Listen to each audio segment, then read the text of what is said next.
Hi, this is Pranav Guha from EduTV. Today we are with Dr. Vatal, the famous Dr. Amita Mala Vatal. She's the principal of Springdale's Pusa Road.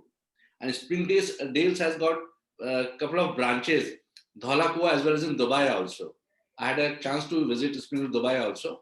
And with us is we have got Dr. Sheila Mahapatra from Alliance University. She's the head of Electronics and Electrical Department of Alliance University. Dr. Vatal, Dr. Sheila will be your host now, and she Right. will take it further from here. Thank you again, EduTV, for connecting us with Dr. Amita. And it's a pleasure, ma'am, to have you today here, having an interaction with you in the current scenario where we all are facing an unprecedented challenge of this COVID-19 pandemic. Uh, Both of us are from academics. I mean, we both are associated with the educational sector. And I think we have known that despite all these challenges that we are facing, we have ensured that the academics did not lay in vain, and the teaching learning process has continued despite the tough situation. Yes, there has been a shift in the mode of deliverables. That is, we have moved from the classroom teaching mode to the digital platform of online teaching. There have been issues, there have been some pros and cons, but the teachers have been constantly innovating and finding and devising, improvising ways and means to make the concepts clear to the students. I guess that is what every educational institution has been doing since the time we have hit with this pandemic. And as per the recent news, I guess the CBSE is thinking about delaying the exams for the 10th and the 12th. And we are hearing about some new strains of virus coming from UK. So the situation still remains very uncertain, and there are a lot of apprehensions. My question to you is, under such circumstances, how in your school you maintain the morale of your employee during this tough times of pandemic? When I say employee, I primarily target the teachers, the teaching staff. Thank you very much for those so many questions and so many statements that you made, Dr. Sheila. And I think that you have very succinctly put together some important points that have been challenging us during this, I would say, strange crisis. And yet it has brought out so many opportunities for us at different levels, because one has to keep being positive. So I would just like to sort of take it as a quick 1, 2, 3 concept and start by saying that, yes, all of us have sort of swung into the hybrid sort of learning mode.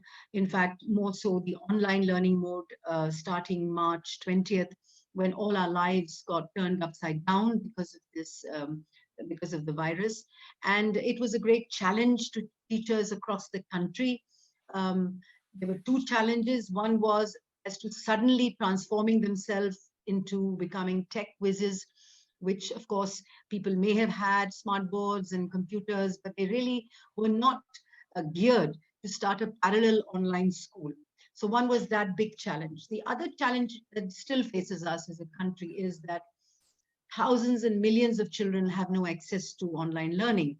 And perhaps that's why central exams and state exams are looking towards this issue and thinking that, how do we take this forward when children haven't been able to study? They haven't been able to even have any bit of content except maybe some videos on different channels, whether it's a Diksha channel or there are other sort of Shiksha channels and so on and so forth, state-wise.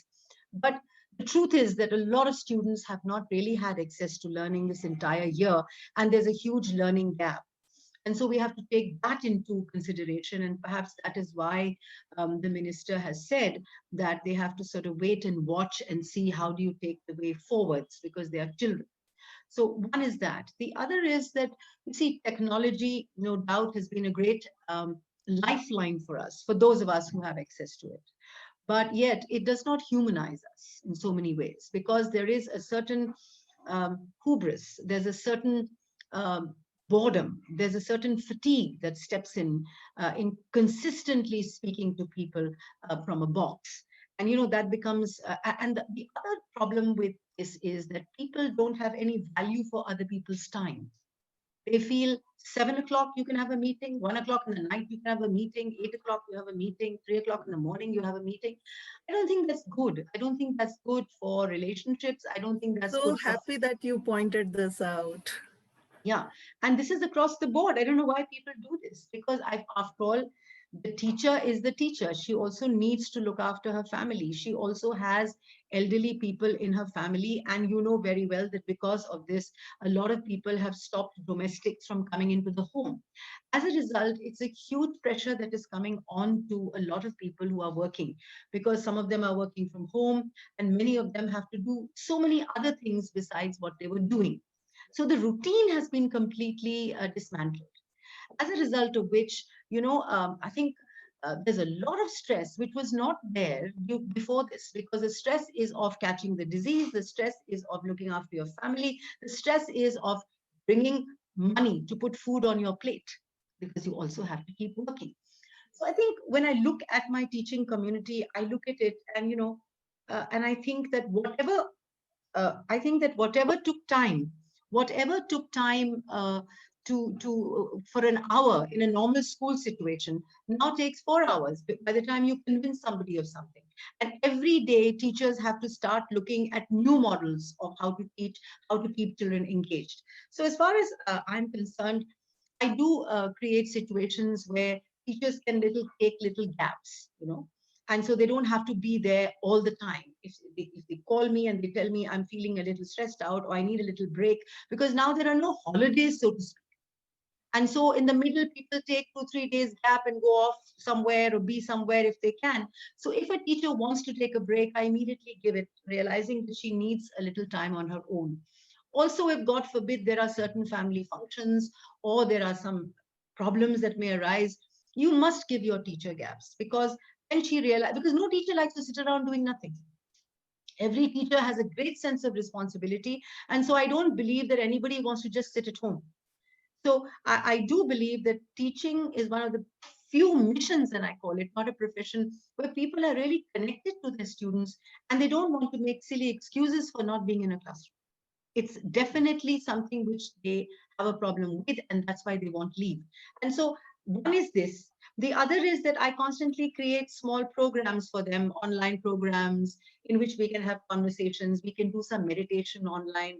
For example, on Teachers' Day, I sent them across, each one of them, I wrote a card and I sent them personally with some small gifts, so that, they start it's important for them to feel that they are valued in the school system and what they're doing, and constantly send them little messages, connect with them, do other things online where you don't have to talk about learning at all. So it's important to keep the human element going and to keep that feeling that we are there for you, we are connected, and what you do matters a lot. Ma'am, that was really heartfelt to hear, that human element. That is one which we all require at this time, since we all are facing the same difficult situation. Alliance University, India's top-ranked university. Over 20,000 alumni in 50 countries. Study abroad options in 55 universities. And placements in over 353 companies. Alliance University, Bengaluru.